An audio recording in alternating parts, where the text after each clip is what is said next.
గామి సినిమాలో సిమిలర్గా ఏమైనా ఫిజిక్స్ తాలూకు ఎక్స్పెరిమెంటల్ చేస్తారా, లేకపోతే లేమెన్? ఏం లేదు నార్మల్గా అర్థమైపోతుంది, వెరీ ఈజీ. మీలాంటి నాలాంటి నార్మల్ మనిషి కోసం తీసిన సినిమానే అయినది. నేను కూడా మీలాంటి నాలాంటి నార్మల్ కథలే చేద్దామని డిసైడ్ అయినాక ఒప్పుకున్న సినిమా. ఈజీగా అర్థమైపోతుంది, 6 ఏళ్ళ చిన్నపిల్లోడికి కూడా అర్థమైపోతుంది సినిమా, అది కన్ఫర్మ్. అంత ఎక్కువ మ్యాథ్స్ ఫిజిక్స్ క్లాసులు ఏం బీకలేదు. నేనున్నా నీకు, డైరెక్టర్ని మాట్లాడనివ్వట్లేదు విశ్వక్. కింది స్థాయి వాళ్ళకి అర్థమైపోతుంది ఇది, ఐఏఎస్ ఐపీఎస్ చదవక్కర్లేదు. విశ్వక్ గారు ఎస్ సార్. విశ్వక్ గారు డైరెక్టర్ గారు ఇద్దరు ఎవరైనా ఆన్సర్ ఇవ్వచ్చు. మీరు అడగండి, ఎవరైనా చెప్తాం మీరు అడిగితే. ఓకే, ఈ సినిమాని ముందుగా 25 crores కానీ 30 crores కానీ చేద్దాం అనుకున్నారు అన్నారు. సారీ, స్మాల్ బడ్జెట్లో చేద్దాం అనుకున్నారు, బట్ చాలా హ్యూజ్ బడ్జెట్ అయింది. అండ్ మీరు కానీ డైరెక్టర్ కానీ ఒకటే చెప్తున్నారు, రిలీజ్ తర్వాత ఆ బడ్జెట్ చెప్తాం మీకు, అవును సర్ప్రైజ్ అవుతారని. వై? అదేం లేదు సార్, చిన్న కంటెస్టెంట్, అదేంటి చిన్న కాంటెస్ట్ పెడదామని, గెస్ ద బడ్జెట్ అని. ప్రమోషనల్ మెటీరియల్ అది అంతే. యా, విద్యాధర్ గారు హాయ్. హలో విద్యాధర్ గారు హాయ్. డైరెక్టర్ సార్, రీసెంట్ గా రాజమౌళి గారిని కూడా మీరు కలిసారు కదా, ఆయన స్పెషల్ గా స్టోరీ పెట్టారు గామి గురించి. అవునండి. సో ఆఫ్ ద రికార్డ్ ఇంకా ఏం చెప్పారు సినిమా గురించి, ఆ విజువల్స్ గురించి? నథింగ్ అండి, హీ వాజ్ రియలీ కైండ్. మా ప్రొడ్యూసర్ చెప్పారు that we got a call from Rajamouli garu అని చెప్పి, so we got a interesting chance to visit him. ఆయన ఆఫీస్కి వెళ్ళడం జరిగింది, ఆయన పనిలో ఉన్నారు, but he came for us and he spend time and listen to us. మేము ఏం చేసాము, మమ్మల్ని చాలా హానెస్ట్గా అప్రిషియేట్ చేశారు, and that was a very kind gesture from him. So yeah. Director గారు మీకే, యా, ఇంతకు ముందు వచ్చిన ఎవడే సుబ్రహ్మణ్యం సినిమా లాగా ఇది ఉందని అంటున్నారు. వినిపించట్లేదండి ఒకసారి. ఇంతకు ముందు ఎవడే సుబ్రహ్మణ్యం అని ఒకటి సినిమా ఉంది కదా, కొద్దిగా ఆ లైన్లో ఉందని అంటున్నారు. రెండో క్వశ్చన్, మీరు ప్రేక్షకులకి కొంచెమైనా కథ ఇవ్వాలి కదా. ఇప్పుడు మీరు రాజమౌళిని కలిశారు కదా, రాజమౌళి ప్రతి సినిమా కూడా కథ ముందే రివీల్ చేస్తారు ఆయన ప్రెస్ మీట్లో. మీరు అసలు సినిమా గురించి ఏమీ చెప్పకుండా సినిమా చూడండి, ట్రైలర్ నచ్చితే మీరు చూడండి అంటున్నారు కదా. కొంచెమైనా కథ రివీల్ చేస్తే ప్రేక్షకుడికి ఇంకా కొంచెం సినిమాకి రావాలని కొంచెం బుద్ధి పుడుతుందేమో. ఖచ్చితంగా అండి, మేము ట్రైలర్లో పోస్టర్లో చెప్పడానికి ట్రై చేసింది అదే. ఎక్కడెక్కడైనా పోస్టర్ ఉంటే మీకు అర్థమవుతుంది. His biggest fear is human touch, his deepest Dzire is also human touch. అతనికి ఏం కావాలో, అతని అతిపెద్ద భయం ఏంటో కూడా చాలా క్లియర్గా ఉంటుంది. సింప్లెస్ట్గా మా సినిమా కాన్సెప్ట్ అదే అనమాట. సో శంకర్ అనే అతను ఒక అఘోరా, తన మనిషి స్పర్శ అనుభవించలేడు, తనకది ఆ స్పర్శను వెతుక్కుంటూ ఆ సమస్యను తీర్చుకోవడానికి తను చేయాల్సిన అడ్వెంచరస్ జర్నీ గామి. దీంతోపాటు మనకి వేరే కథలు, వేరే పాత్రలు కూడా అవుతుంటాయి. సో అవన్నీ ఎలా లింక్ అయ్యా అన్నది మోస్ట్ ఇంట్రెస్టింగ్గా ఉంటుంది మీరు ఫిలింలో. సో బేసిక్గా అదండి. ప్రొడ్యూసర్ కార్తీక్ గారు absent.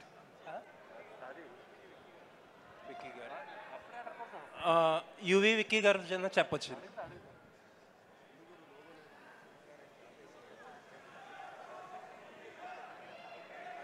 ఓకే, మీడియా క్వశ్చన్స్ అయిపోయినట్టేనా లేకపోతే?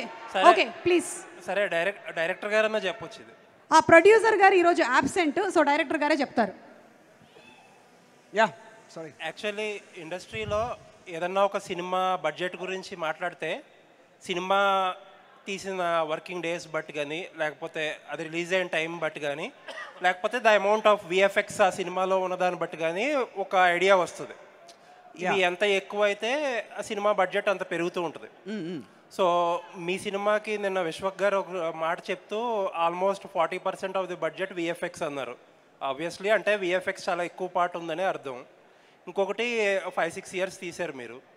బట్ నిన్న ఒక ఇంటర్వ్యూలో ప్రొడ్యూసర్ గారు మాట్లాడుతూ ఆయన ఏమంటారంటే, ఈ సినిమా థియేటర్లో పర్ఫామ్ చెయ్యకపోయినా ఒకవేళ ఓటీటీ రైట్స్తోనే మొత్తం రికవర్ అయిపోతుంది అన్నారు. అంటే రెండు అన్రియల్ స్టేట్మెంట్స్లో ఉన్నాయి.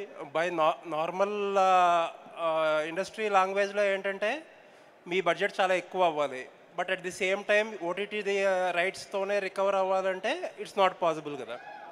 ఈ రెండు ఏం కాంట్రాస్టింగ్గా ఉన్నాయి స్టేట్మెంట్స్. ఐ థింక్ మా ప్రొడ్యూసర్ స్టేట్మెంట్స్ కొంచెం మిస్ఇంటర్ప్రిట్ అయినట్టున్నాయి, but I don't know what is the context. నేను వినలేదు ఆ ఇంటర్వ్యూ ఏదో, మరి maybe some misquote might have happened. But that side అండి బడ్జెట్స్ ఇవన్నీ these are all business information కదండి.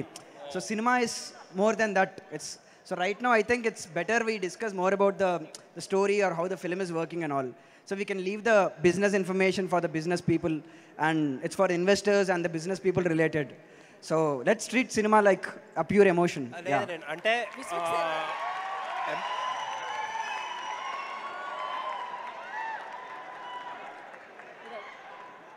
అంటే ఎమోషనల్ కోషెంట్ ఆల్రెడీ ఒక మంచి ట్రైలర్ ఇచ్చి సక్సెస్ అయ్యారు. సో కొంతమంది బిజినెస్ కోషెంట్లో చూసే సినిమాలు చూస్తారు కాబట్టి వాళ్ళ గురించి కూడా ఈ question.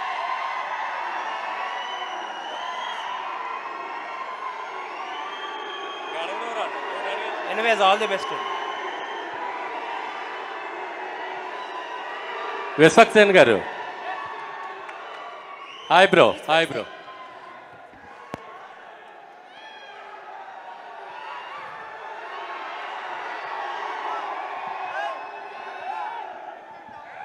Sir hi sir. Hi bro. చెప్పండి బ్రో. మిమ్మల్ని గోదావరి యాసలో క్వశ్చన్ అడుగుదాం అనుకుంటున్నా. అడిగండి. కింగ్స్ ఆఫ్ గోదావరి వస్తుంది కదా, గ్యాంగ్స్ యా.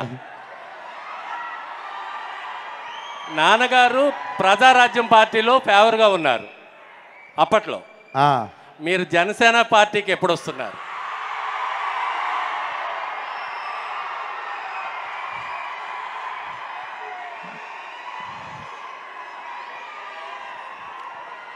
నేను డొనాల్డ్ ట్రంప్కి పెద్ద ఫ్యాన్ సార్.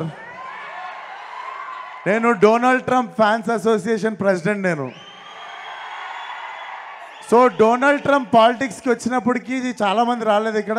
నేను నిజాయితీగా అక్కడ ఉండిపోతున్నా. అమెరికాకి వెళ్ళినప్పుడు ఓటేస్తున్నప్పుడు చెప్తా మీకు. డన్. విశ్వక్సేన్ గారు ఇక్కడ వినిపిస్తుందని మేడం చూసుకోవాలి, చెప్పండి. సో అంటే స్టార్టింగ్ డేస్లో కాబట్టి ఈ మూవీ స్క్రిప్ట్ యాక్సెప్ట్ చేశారు. ఒకవేళ ఇదే స్క్రిప్ట్ ఈ డేస్లో మీ దగ్గరికి వస్తే యాక్సెప్ట్ చేస్తారా? డెఫినెట్లీ చేస్తా మేడం. అదే స్టోరీ కదా, డెఫినెట్లీ అదే మంచి సినిమా. అప్పుడు మంచి సినిమా, ఇప్పుడు చెడ్డ సినిమా అయిపోదు కదా. ఎందుకంటే రియల్ లొకేషన్స్లో మీరు షూట్ చేశారు. అప్పటికి విశ్వక్సేన్ అంటే పెద్దగా ఎవరికి తెలియదు. సో మీరు రియల్ లొకేషన్లో షూట్ చేస్తున్నప్పుడు అగోరా అనుకుని రియల్గానే మీకు బెగ్గర్ అనుకుని కాదు మేడం. హిమాలయాలో ఇప్పుడు కూడా నన్ను ఎవడు గుర్తుపడతాడు? నేను హిమాలయాలకు వెళ్తే ఇప్పుడు కూడా గొరిల్లా షూట్ చేసుకోవచ్చు. సో నాకు తెలిసి హిమాలయాల్లో మేము షూట్ చేస్తున్నప్పుడు కూడా మేము పోయిన దగ్గర మేము మనిషిని కాదు, ఒక కుక్కను కూడా చూడలేదు. సో అక్కడ నాకు తెలిసి విశ్వక్సేన్ ఇప్పుడు వెళ్ళినా కూడా షూటింగ్ చేసుకోవచ్చు. అండ్ మోర్ దెన్ ఎనీథింగ్ అప్పుడు కుదిరింది, ఇప్పుడు కుదరకపోతే కుదరడానికి మేము ఏం చేయాలో అది చేసి షూటింగ్ చేస్తుండే. కథ నచ్చింది, సినిమా షూటింగ్ స్టార్ట్ అయిందంటే అది గుమ్మడికాయ కొట్టేదాకా మేము నాన్న సంకల్ నాకు ఎట్లనో చేస్తాం. అది కథ నచ్చాలి అంతే. ఆ కథ నాకు నచ్చింది, నేను ఇప్పుడైనా చేస్తాను సినిమా. సో కొంతమంది మీ ఫ్యాన్స్ కావచ్చు, కొంతమంది ఏమంటున్నారంటే విశ్వక్సేన్ హీరోగా కంటే అగోరాక నిజంగానే చాలా సెట్ అయ్యాడు అంటున్నారు. బెస్ట్ కాంప్లిమెంట్ గా అందుకే సినిమా చేసిన కదా మేడం. విశ్వక్ గారు హాయ్. ఎస్కేన్ గారు నా క్వశ్చన్ అడగొచ్చా? ఎస్కేన్ గారు నా క్వశ్చన్ అడగొచ్చా? ఎస్కేన్ గారి కంటే క్వశ్చన్ ఇంకెక్కువ వస్తుంది అరుపులు. నన్నెందుకు బ్రో టార్గెట్ చేశారు? ఎస్కేన్ గారు మీరు అంటే ప్రస్తుతం మీరు గెస్ట్గా వచ్చారా, లేదా ఈ సినిమాలో ఏదన్నా క్యారెక్టర్ చేశారా? మాకు తెలీదు. అంటే ట్రైలర్లో మీ పార్ట్ ఏం కనిపించలేదు. సో మీరు ఏదన్నా క్యారెక్టర్ చేశారా అని చెప్పి బీండి అని బయండి అని అన్నారు కదా, అలాగా ఈ సినిమా థీమ్కి మ్యాచ్ అయ్యేలా ఈ డ్రెస్ వేసుకొచ్చాను, కానీ క్యారెక్టర్లు ఏం చేయలేదు bro. Okay bro, thank you. Chandini garu thank you.